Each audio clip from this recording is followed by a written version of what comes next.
जीवन हमें एक मौका देता है, इसलिए जब भी सही कॉलेज चुनने का समय आए तो सिर्फ मंगलायतन यूनिवर्सिटी आपके बेहतरीन भविष्य और सर्वांगीण विकास के लिए। दिल्ली के पूर्व मुख्यमंत्री मनीष सिसोदिया आज क्लासरूम घोटाले से जुड़े मामले में पूछताछ के लिए एंटी करप्शन ब्रांच के दफ्तर पहुंचे। उन पर आम आदमी पार्टी सरकार के कार्यकाल के दौरान सरकारी स्कूलों में क्लासरूम निर्माण में करीब 2000 करोड़ रुपए के घोटाले का आरोप है। इस मामले में एसीबी ने पहले ही एफआईआर दर्ज कर जांच शुरू कर दी थी। सिसोदिया को पहले 9 जून को पेश होने का समन भेजा गया था, लेकिन वे उस दिन हाजिर नहीं हो सके। दिल्ली में शानदार स्कूल बने, शानदार पढ़ाई हुई, दिल्ली में शिक्षा में बहुत शानदार काम हुआ, ये सारा देश जानता है। लेकिन भारतीय जनता पार्टी राजनीति से प्रेरित होकर अपनी एजेंसियों का दुरुपयोग करके इसमें एफआईआर करवाती है और फिर आज मुझे एसीबी ने बुलाया है। मैं सारी बातें रखूंगा एसीबी के सामने, लेकिन मैं यही कहना चाहता हूं कि पूरी तरह से राजनीति से प्रेरित मामला है।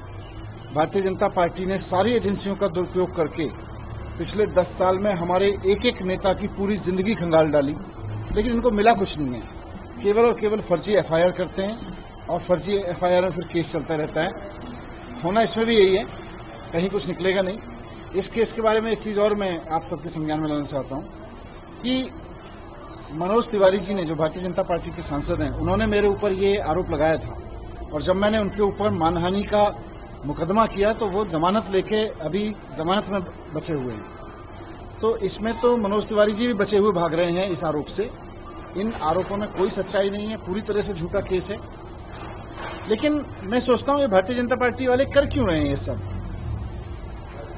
अभी समझ में आता है कि दिल्ली की जनता ने इनको मैंडेट दिया कि दिल्ली के लोगों के लिए काम करो। काम तो करना बीजेपी वालों को आता नहीं है, ना इनको स्कूल आता, ना अस्पताल आता, ना मोहल्ला क्लिनिक बनाने आते, ना इनको सड़कें ठीक करनी आती, ना बिजली ठीक करनी आती, ना पानी ठीक करना आता, ना बारिश का मैनेजमेंट करना आता।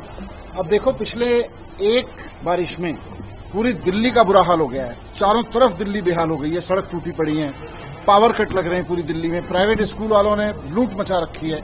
इवन बीजेपी के कट्टर समर्थक भी रो रहे हैं कि उनको भी प्राइवेट स्कूल वाले लूट रहे हैं। वैसे में भारतीय जनता पार्टी जनता का ध्यान भटकाने के लिए कि इनसे काम तो हो नहीं रहा, इस तरह के फर्जी केस करते हैं, एफआईआर खेलते हैं।